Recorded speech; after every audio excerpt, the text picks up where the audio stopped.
ভালো অভিনেত্রী হিসেবে আজমেরী হক বাঁধন দর্শকের মাঝে সমাদৃত। আন্তর্জাতিক অঙ্গনে নিজের পাশাপাশি দেশের নামও উজ্জ্বল করেছেন। তবে অভিনয় ছাড়াও নিজের মাঝে প্রতিবাদী সত্তা লালন করেন তিনি। ফলে বৈষম্য বিরোধী ছাত্র আন্দোলনে যখন স্বৈরাচার শেখ হাসিনার নির্দেশে গুলি চালানো হলো শিক্ষার্থীদের বুকে, রাজপথ রঞ্জিত হলো তাজা রক্তে, তখন আর ঘরে বসে থাকতে পারেননি, প্রতিবাদের সরব হয়েছেন। ছাত্রদের আন্দোলনের রাস্তায় নামায় সামাজিক মাধ্যমে বিদ্রূপের শিকার হয়েছেন বাঁধন, এমনকি পেয়েছেন হত্যার হুমকি। দেশের একটি গণমাধ্যমে দেওয়া সাক্ষাৎকারে এমনটা জানিয়েছেন এই অভিনেত্রী।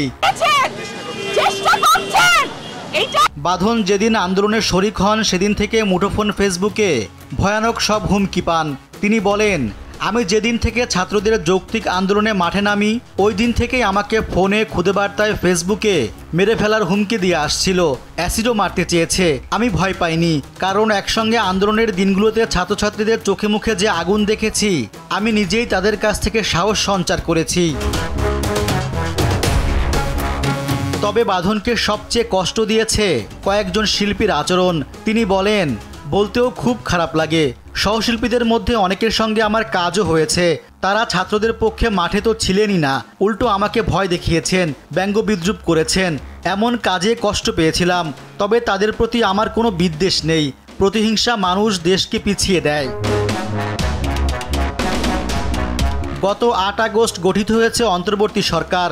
নতুন সরকারের কাছে নারীবান্ধব, দুর্নীতি ও বৈষম্যমুক্ত গণতান্ত্রিক বাংলাদেশ প্রত্যাশা করছেন বাঁধন, যেখানে থাকবে স্বাধীনতা আর কথা বলার অধিকার। এদিকে বাঁধনের হাতে বেশ কয়েকটি সিনেমার কাজ রয়েছে। পরিস্থিতি স্বাভাবিক হলে ধীরে ধীরে সেগুলোর শুটিং শুরু হবে। রেজওয়ান সিদ্দিকী, দেশ টিভি।